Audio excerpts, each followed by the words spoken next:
Ahí está mi audio. ¿Cómo están? Bienvenidos a todos a esta segunda y muy esperada transmisión de Prepare Like a Pro with Canadian Beef. Soy Carla Sentíes, directora de Saborearte, y realmente me siento muy emocionada de acompañarlos esta noche con dos grandes personalidades que unirán la cocina y el vino a través del maridaje. Demos la bienvenida al embajador de Canadian Beef México, Federico López, uno de los chefs más queridos de nuestro país y, por supuesto, de los más reconocidos. Nuestra invitada especial, Sandra Fernández Gaitán. Cualquiera que esté medianamente enterado del mundo de las bebidas sabe que Sandra es referencia infalible cuando de vino se trata. Bueno, pues sin más preámbulos, vamos con ellos. Bienvenidos a los dos, un honor tenerlos aquí. Federico, estamos contigo. Pues bueno, lo que vamos a hacer hoy, por supuesto, son diferentes cortes de Canada Beef, y es importantísimo que conozcan el sello aquí en mi cámara 2, la gente que tiene ahí diferentes pantallas, aquí en el micrófono se ve nada más una, pero es importante que localicen este sello de la AAA para que vean el tipo de calidad que es un alto choice. Y bueno, en este caso es un top sirloin. Y con el top sirloin, que es una carne muy versátil, es una carne magra, es una carne que casi no tiene grasa, hemos estado trabajando mucho con ella y voy a hacer dos diferentes presentaciones. Voy a hacer unas albóndigas, pero con especias marroquíes, con sabores marroquíes.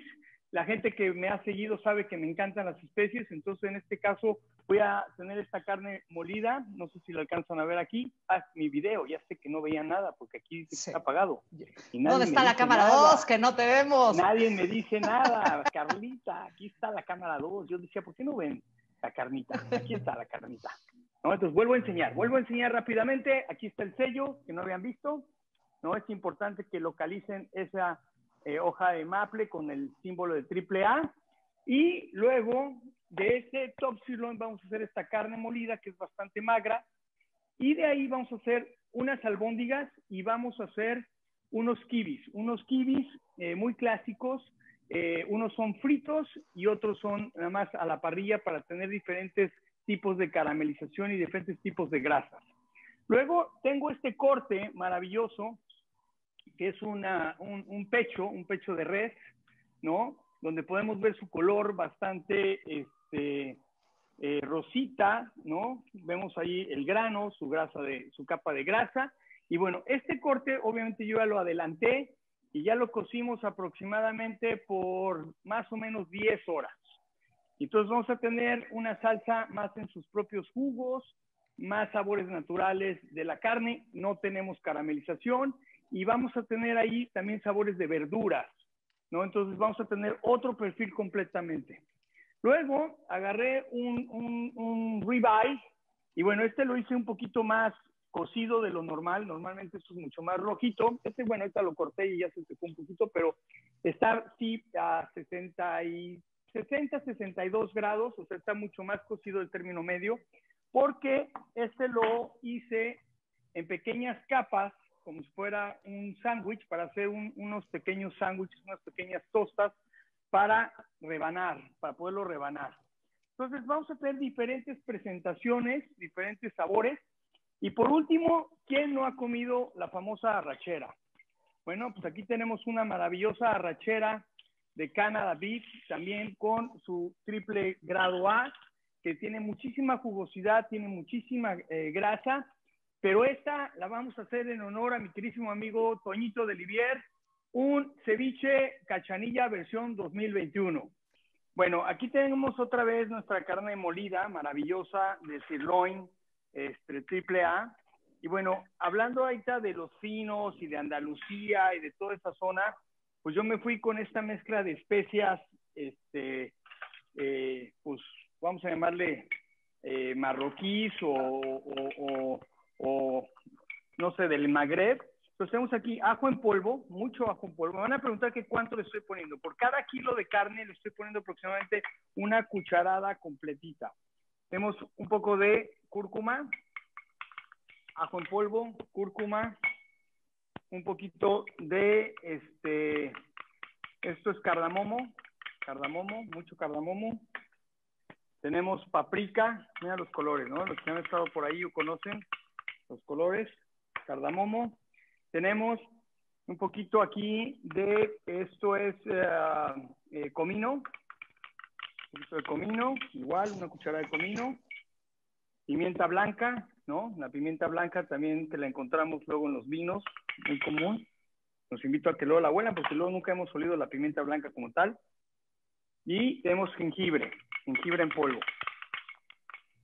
Un poco de ajo, pero ahora ajo nuevamente, pero entero, fresco, picado. Tenemos un poquito de perejil fresco, picadito. Aquí siempre me lo ponen con papelito para que esté bien fresco. Y bueno, yo le puse la zanahoria rallada. Esto le da completamente otra textura, ¿no? Cebolla. Un poquito de trigo previamente remojado en agua. ¿Ok? ¿Sí me han seguido? Y bueno, prácticamente esto se revuelve completamente, se amasa, ¿no? Y lo amasamos hasta tener esta maravillosa pasta que ya está todos los sabores integrados. Yo lo que hice realmente con esto es que la dejé macerando ya un par de horas, ya tienen como 2-3 horas macerando, entonces los sabores están súper integrados y voy a hacer estas pequeñas albondiguitas. Entonces, nada más les dejo esta receta con muchísimas especias, huele riquísimo, huele completamente al Magreb y bueno, aquí quiero ver con qué vinito Sandra nos va a recomendar. Genial. Bueno, fíjense, una de las cosas más interesantes de las que podemos hablar en esta preparación bien compleja, porque Fede lo hizo así de rápido, pero saber escoger qué es exactas y cuáles son esas especias perfectas que él quiere incorporar para lograr este resultado final. Miren, de entrada, él está usando muchos ingredientes que tienen acidez y umami. El ajo fresco y la cebolla fresca son dos de los ingredientes súper amigables para poder hacer un encuentro entre una carne o una preparación de carne con vino. Entonces, de entrada, check, check. Después, todo lo que usó en polvo, el jengibre, la cúrcuma, el ajo en polvo, por supuesto, dan calidez, dan esta nota especiada de un picor, pero no el picor que conocemos en México del chile, ¿no? Ya hablaré de eso porque el chile tiene muchísimo umami, pero tiene este calor de las especias cálidas, las especias del Magreb, que son muy importantes porque son especiadas y picantes, pero con un picante, con un sabor muy cálido y muy amaderado. Esa es otra cosa importante. Cardamomo, el cardamomo está otorgando ese plato aroma y una nota ligeramente cítrica en nariz y ligeramente amarga. Otra de las cosas bien importantes de esa preparación es la zanahoria. La zanahoria, además de dar frescura y dar un poco de jugo, va a dar un poco de esta nota azucarada natural que va a permitir amalgamar muy bien con el resto de los ingredientes. El trigo, bien complejo, da una nota ligeramente anuesada. Entonces, al final, esta es una preparación increíble que te puede ir a precisamente Jereces, que estamos hablando ahora. El mundo del Jerez sería ideal para esta preparación. Y además, Andalucía, que tiene Jerez, el corazón del Jerez está en Andalucía, y Andalucía tiene una relación y una influencia muy importante árabe también. Número 2, yo pensé definitivamente para ir con esas especias en un Riesling. Un vino blanco de uva Riesling o un vino blanco de uva Gewürztraminer sin azúcar natural residual, es decir, 100% seco, porque no quieres competir con dulzores y no lo necesita, porque no hay un picante de chile, hay un especiado. Le puede ir divino un vino blanco con Riesling o Gewürztraminer.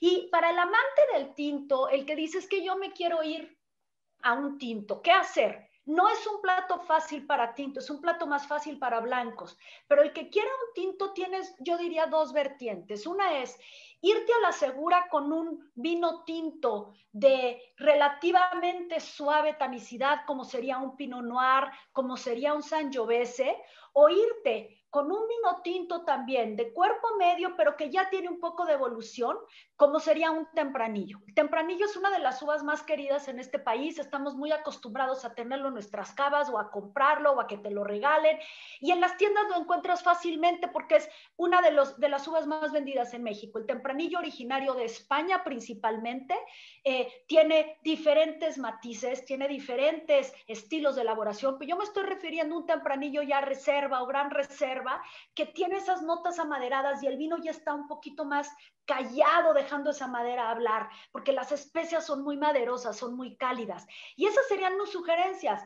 Fíjense qué interesante los tres mundos tan grandes y tan diferentes de vino en el que te puedes ir. Un Jerez, vinos blancos, aromáticos, secos, con esta nota bien ácida y bien mineral en la boca, o hasta un tinto con evolución que no tendría nada que ver con los blancos, y les aseguro que haces tres tipos de maridaje diferentes. Me encanta, creo que este platillo es uno de los que más me emocionó en la parte de maridaje. Me encanta, coincido totalmente. Fede. Bueno, ya que tengo el micrófono, me voy a ir ahorita también con algo muy parecido, pero que no es lo mismo, que viene siendo unos kibis.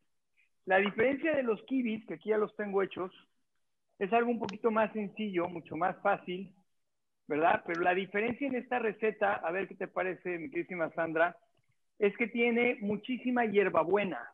Tiene muchísima hierbabuena adentro, tiene unas hojitas de hierbabuena, no sé si la alcanzan a ver. Es nuevamente la carne molida, ¿no? Nuestro maravilloso sirloin, que aquí está, con nuevamente trigo, un poquito de ajo, que por aquí tengo ajo y cebolla picada, nuevamente la cebolla, nuevamente el ajo, muy sencillo, y hierbabuena, mucha hierbabuena. Entonces, esto hace que tenga completamente otro perfil, y estos, a diferencia de hacerlos en la parrillita, los voy a hacer fritos. Entonces, ahora sí, cambiamos completamente de técnica, y al cambiar completamente de técnica, tenemos otro matices de sabores. Exacto. Bueno, aquí la hierbabuena juega este papel de cambio total. A veces hay que conocer un poquito esos puentes, ¿no? Se les conoce como puentes de maridaje, en donde posiblemente te vas a basar más en la hierbabuena que en la carne para hacer este match. Y es muy interesante. La hierbabuena, además de ser muy aromática, ser fresca, es balsámica. Algunas veces te puede dar este recuerdo más dulce a menta, un recuerdo un poquito más medicinal en algunos casos se puede ir, pero es un elemento bien interesante para poder generar una amalgama de sabores y de aromas que te puedes ir hacia un tipo de vinos blancos menos aromáticos. ¿Por qué? Porque aquí no quieres competir con el aroma de la hierbabuena. En la preparación anterior, el Riesling y el Gewürztraminer son increíbles, son muy, muy extrovertidos en la nariz, tienen muchísimo aroma, pero no estás compitiendo con un elemento principal. Aquí sí, aquí no quieres competir con la hierbabuena, y entonces lo ideal es irte a vinos blancos, por ejemplo, que son un poquito más calladitos en nariz y que tienen un final amargo. ¿Cuáles son esos vinos? Bueno, los conocidos vinos de uva Albariño, que también en México se venden mucho porque son vinos de muy buena calidad y de precios súper accesibles. Son de Rías Baixas, que es una zona vitivinícola en Galicia. Galicia, pues la zona preponderante de mariscos de España, pero también tienes hoy una nueva ola de albariños de nueva generación, un poquito más sofisticados, en donde la fruta es un poco más madura, y son vinos que tienen un dejo amargo. Es como si terminaras el vino y estuvieras probando un poquito como de piel de lima, de piel de limón. Y eso es extraordinario para dejar convivir la hierbabuena, que es predominante. No te quieres pelear con ella.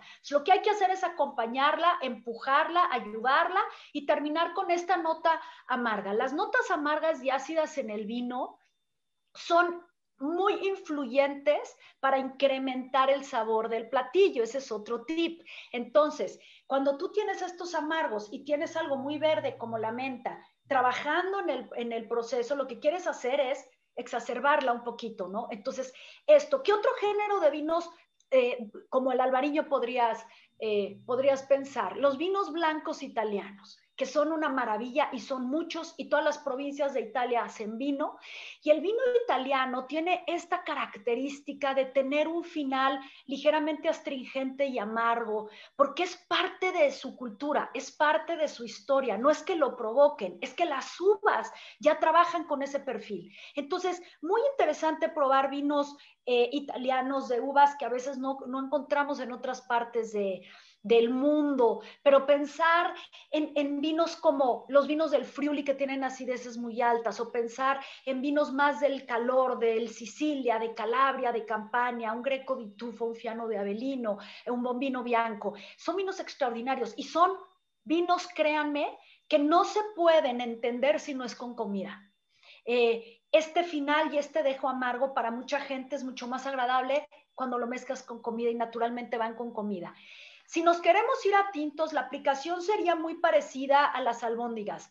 No puedes irte a un tinto intenso, robusto, muy tánico, porque el plato no es así.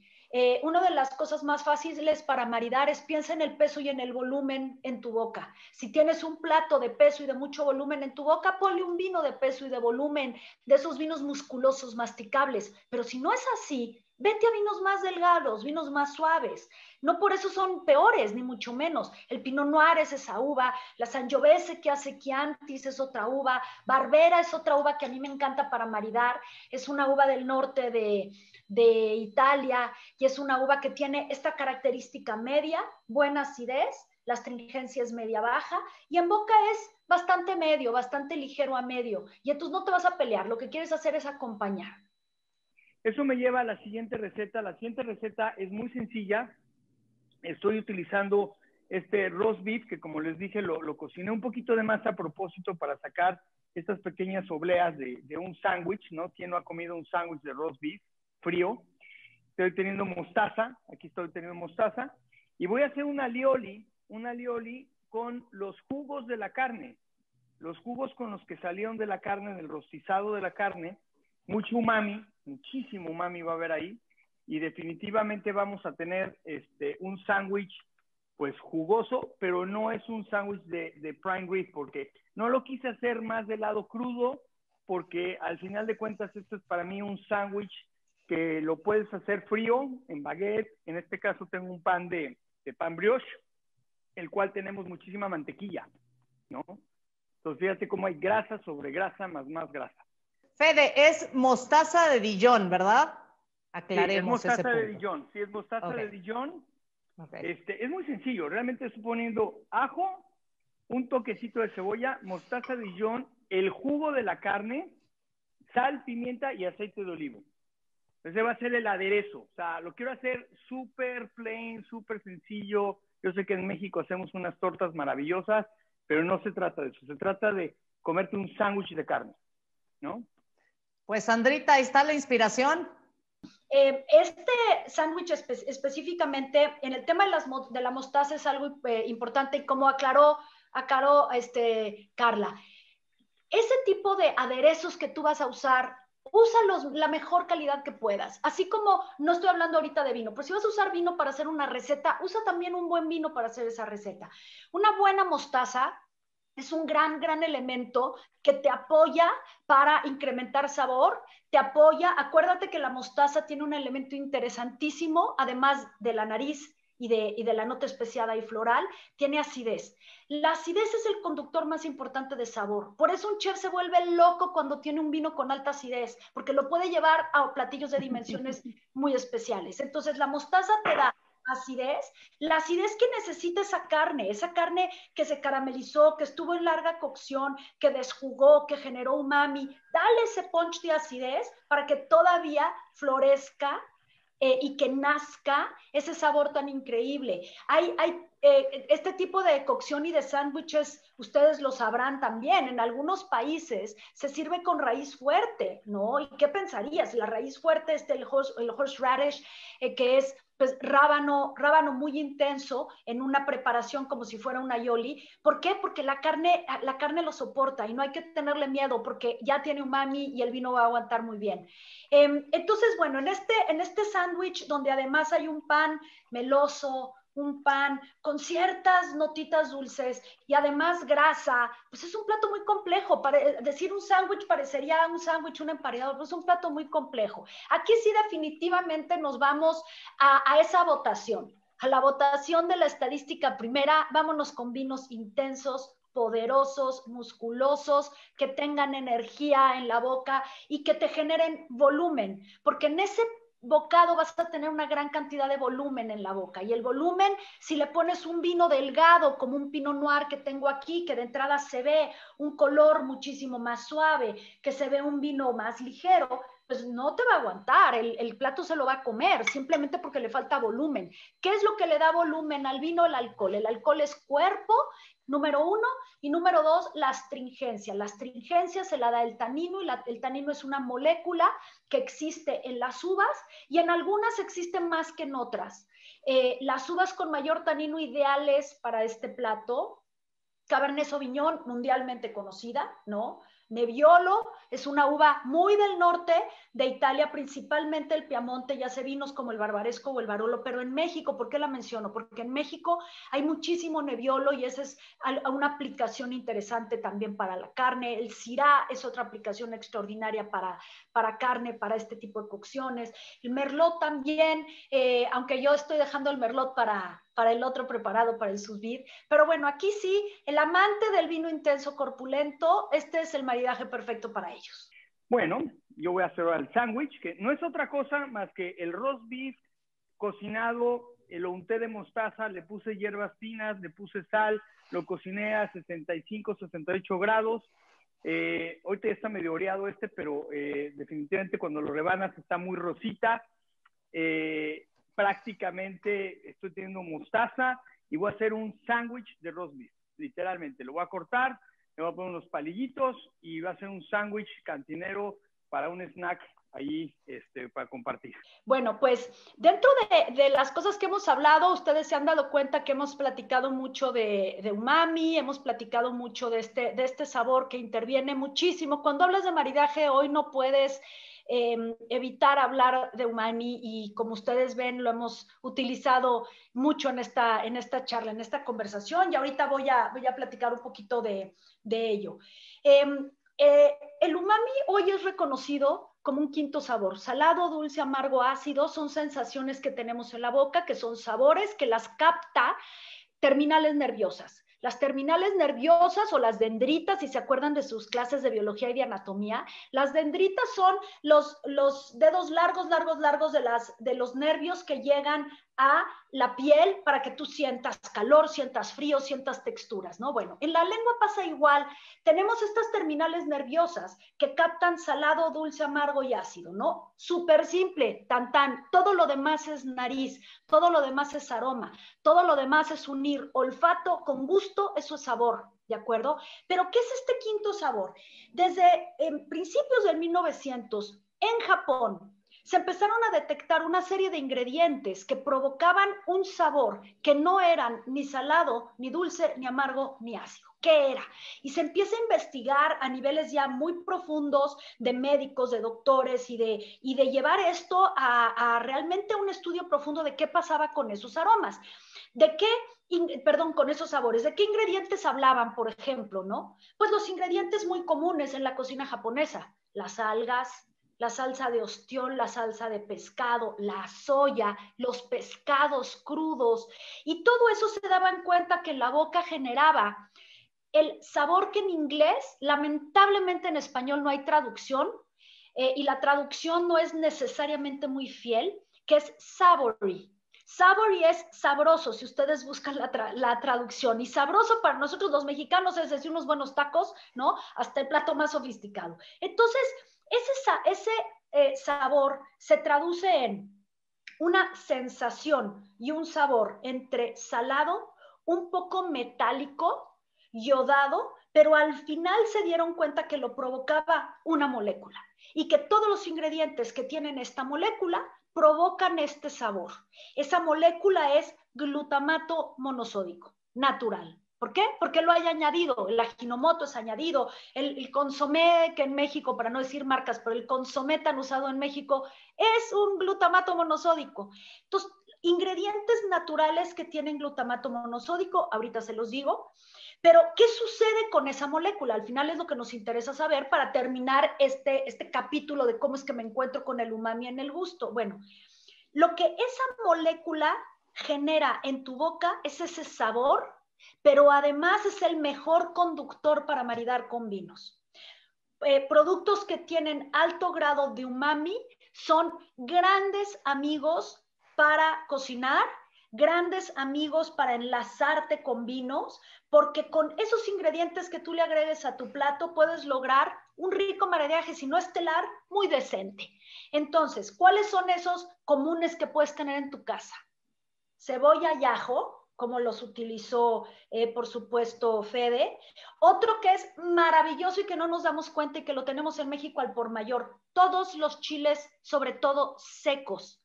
Tú agarra un chile seco, pulverízalo y úsalo como aderezo, úsalo como sal, úsalo para dar ese punch a un aderezo de una ensalada. Increíble. El umami más rico que tenemos en México son los chiles secos y los tenemos a la vuelta de la esquina y en todas las alacenas. Maravilloso. Los hongos. Verduras, estas verduras que les voy a decir, ahí están los chiles secos. Es maravilloso, es el tip, el secreto mejor guardado de México es usar chiles secos, umami total. Ya lo dije, ni modo, umami total. Y además, Benito Molina y yo ya descubrieron nuestros secretos de 20 años. Perdón, pero es lo más maravilloso porque te sustituye la sal, es un gran potencializador de aroma y no tiene que ser picante, es especiado y te da pues esa cachondez rica que nos encanta a los mexicanos, sentir los sabores muy profundos en la boca, ¿no? ¿Qué otras cosas interesantes que puedes tener en tu refrigerador y que te ayudan muchísimo a generar este umami que al mismo tiempo es amigo del vino? Jitomates, cebollas, shallots, ajos y hongos. Sobre todo cuando les das una rostizadita en el horno.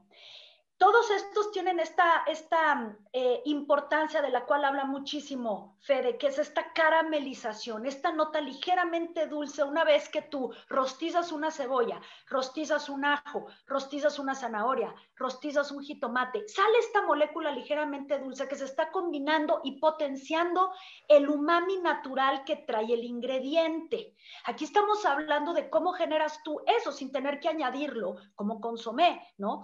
Las salsas, la salsa de soya, la salsa Maggi, la salsa inglesa, enormes potencializadores de umami. Queso parmesano, terminar con un poquito de queso parmesano, extraordinario uso de umami. Entonces, sí, pescados naturalmente, todos los pescados, sobre todo grasos como la anguila, la macarela, la sardina, tienen umami natural. Son fáciles de maridar porque ya lo tienen naturalmente. Entonces, ese es un gran tip. Hay que aprenderse esos ingredientes, usarlos y puedes lograr un gran puente de maridaje simplemente usando esos ingredientes como guarnición, como parte de tus preparaciones, como los estábamos haciendo ahora, o tener tu secretito guardado en un salero y simplemente les haces así. Ya estoy en la última receta. Casualmente, la última receta me encantó cuando mencionó de los polvos de chile, porque es este sous vide, que es una técnica que es muy de los 90s, post-bulli, y este es un pechito de ternera, que lo único que hicimos aquí fue cocinarlo en un poquito de fondo oscuro que ya tenía. Le puse unas zanahorias, unas cebollitas, y bueno, esto es puro umami natural de carne, puras rebanaditas de carne, es un estofado, más una versión muy clásica de un estofadito. Esto, digo, los que hemos tenido oportunidad de estar en Europa, esto es muy típico de Europa, o sea, no hay sabores altisonantes, no hay así como esa pungencia de los chiles, es mucho el sabor del caldo, del brodo, del umami de la carne, las verduras, lo dulce de las verduras. Y bueno, ¿le pongo chile o no le pongo chile, Sandra? ¡Mexicanicémoslo! Sí, amamos los estofados franceses, pero vamos a mexicanizarlo. Sí, porque yo no sabía qué vino ibas a poner, entonces lo dejé así en un caldito, muy brodo, un caldo de ¿cómo se llama? Sus propios jugos. Es una carne muy suave, que tiene una grasa muy rica, y bueno, aquí ya está precortado, yo lo tenía preporcionado, y bueno, prácticamente está con sus verduritas. Como es un tema de botanas, entonces esto lo quiero sacar como una mini tapita, y lo voy a servir con unas papitas fritas encima. Entonces, nuevamente, aportación de grasa, ¿no? Más grasa con más grasa. ¿Cómo lo ven? Me encanta. Eso se ve divino, me encanta, porque ¿sabes qué me gusta mucho? Que puedes ver el trozo de la carne, puedes ver esa meatiness, ese trozo Sí. que no está deshecho y que vas a masticar carne, me encanta, va a tener muchísimo sabor. Aquí hay el tema de agua, es un conductor, y de caldo es un conductor muy importante de este estofado. Obviamente aquí nuevamente vemos la cebolla y la zanahoria, no están ahí nada más porque sí, tienen una razón de ser, caramelización y acidez muy importante para generar en este platillo también ese peso. Y otra cosa bien interesante es que todos los estofados tienen esta nota otra vez de esta caramelización, son carnes más dulces, la fibra tiene ya una textura muchísimo más deshecha, la grasa se soltó y está incorporada en el caldo. Entonces, ha habido una reacción muy diferente a la reacción de Maillard, porque aquí no hay un calor directo transformando las grasas y los aminoácidos. Aquí hay un desjugue natural a través de abrir las fibras de la carne, incorporarlo en un líquido que tuvo que existir para generar evidentemente un estofado, ¿no? ¿Qué es lo que va con esto? Lo que decía Carla, un maridaje natural, y yo honro este estofado con un Pinot Noir en la copa de un Pinot Noir. Además, esta es la copa especial para esta uva, que es fantástica, es una uva que tiene esta tersura y esta textura increíblemente media, con una acidez alta, ideal para maridar. Todos los estofados bourguignon, pues obviamente con un vino de Borgoña, Pinot Noir, pero nosotros que nos estamos viniendo más al continente americano con esta carne y que se ve divino, pues vamos a honrarlo con un Pinot Noir de Nuevo Mundo. Eso es lo que pensé yo. Un Pinot Noir de Oregon puede ser fantástico, Pinot Noir canadiense. Hay unos Pinot Noir increíbles en Canadá. Creo que vale mucho la pena quien está en esta plataforma, Carla y Fede de Canadá, creo que vale mucho la pena que exploren British Columbia y todos los vinos que está viendo en esta región, que cada vez son más. La zona vitivinícola es impresionantemente bella, rodeando un lago. Y Pinot Noir de clima frío ideal. O sea que creo que para esta receta tiene que ir junto con pegado con un Pinot Noir de British Columbia. Y Sandrita, no sé si quieres decir algo más sobre los maridajes o sobre redondear en los tipos de maridajes que existen. En fin, te dejo. Claro. Bueno, lo clásico era pensar los tipos de maridaje antes se entendían como maridajes para carnes blancas, maridajes para carnes rojas. Hoy eso está ya realmente obsoleto. ¿Por qué? Porque hoy pudimos comprobar que una carne roja, la podemos maridar con blancos y lo mismo los vinos tintos los podemos maridar con pescados y mariscos. Entonces, eso ya está un poco fuera de este orden. Maridajes naturales siempre van a existir, son súper fáciles, son bonitos. Platillo de la región, vino de la región, acertarás. Luego se habla mucho de contraste, complemento y palabras similares. Bueno, les voy a dar el ejemplo más fácil de contraste, complemento.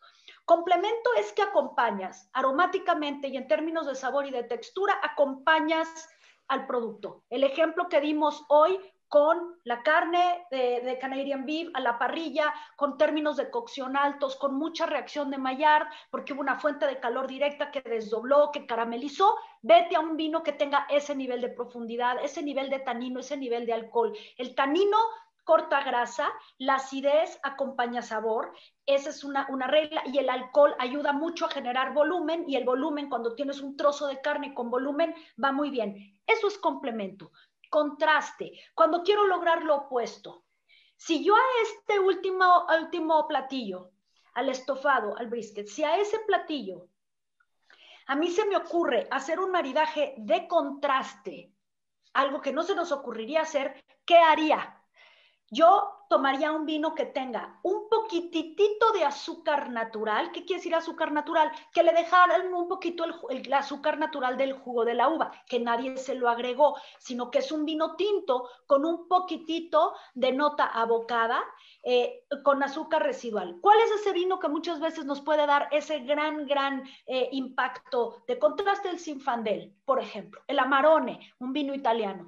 Este Zinfandel puede haber seco, pero puede haber con ligera nota residual. Eso le iría divino a ese último plato. También si quisiera hacer un contraste. Entonces, básicamente es así, y atreverse a encontrar cosas cosas diferentes, cosas nuevas. Y como les dije, a veces no importa que sea perfecto, simplemente que vayan bien y ya lograste una muy buena armonización. Exacto. Fede, vamos contigo. Detalles finales de los platillos o comentarios. Mira, yo he estado comiendo y la verdad, digo, ya hemos tenido mucha oportunidad de probar y de hacer estas experiencias, pero me encanta porque fue un reto para mí el no agarrar un pedazo de ribeye y nada más hacerlo a la parrilla y tomarlo con vino, porque eso es lo que generalmente uno hace, ¿no? Hace un corte grueso o un corte a la parrilla, unas costillas. Y cuando hablamos de este tema, fue lo primero que dijimos, no nos queremos ir por allá, queremos hacer finger food, queremos hacer algo de canapé, queremos hacer algo de botanitas. Y para mí este concepto de comida que yo le llamo de food station o un heavy hors d'oeuvre es perfecta para los amigos porque puedes preparar la botana antes y algo interesantísimo que estoy haciendo ahorita es me lo estoy comiendo frío. O sea, también es algo muy interesante, ¿no? El comer la comida fría con el vino se complementan, se ayudan, porque aunque son cosas fritas y son cosas que son a la parrilla y es un estofadito, todo está diseñado para que lo adelantemos, lo hagamos con tiempo y no vaya a dañar. Y el frío nos ayuda también con el vino. O sea, al final de cuentas los dos entran en un estado de misma temperatura y puede ser muy interesante porque si no, luego también tenemos estos juegos de paladar. Yo la verdad quiero probar el sándwich, pero si me lo como, ya no puedo hablar. Entonces, definitivamente me voy a esperar. Y claro, tengo que tomar fotos. Entonces, Carlita me regaña si no tomo fotos. Pero ahí les paso los comentarios. La verdad, para mí fue una gran experiencia. Sandra, te agradezco muchísimo todo el conocimiento. Hemos estado infinidad de veces juntos catando. Me acuerdo cuando fuimos a Michoacán y descubrimos que el secreto de ese maravilloso mezcal era el agua. El agua era lo que hacía que fuera completamente diferente y nosotros nos volteamos a ver y dijimos, wow, aquí está el secreto. Te agradezco muchísimo que estés con nosotros en este programa y espero que no sea el último y me divertí muchísimo. Llegó el momento de despedirnos. Esperamos que hayan disfrutado y aprendido mucho de esta sesión. Si hacen maridajes de carne de res canadiense que les gusten, compártanlo con nosotros en hashtag PairLikeAPro, ¿ok? Queremos ver qué hacen. @CanadaBeef, @Federico López, @SentíEsCarla y @Saborearte. Por favor, sigan esas redes para que conozcan los detalles del jueves. Gracias a todos ustedes que están en casa y que nos acompañaron el día de hoy. Estoy segura que aprendieron y disfrutaron mucho. Gracias, Sandra, por compartir con nosotros tu profundo conocimiento y pasión. Pasión por el vino. Es una delicia escucharte siempre. Y Fede, gracias por deleitarnos, antojarnos y darnos ideas para cocinar y crear momentos especiales con la mejor carne de res. Nos vemos en nuestra siguiente sesión. Salud a todos. Salud. Chao. Chao. Bye. Salud. Bye, bye.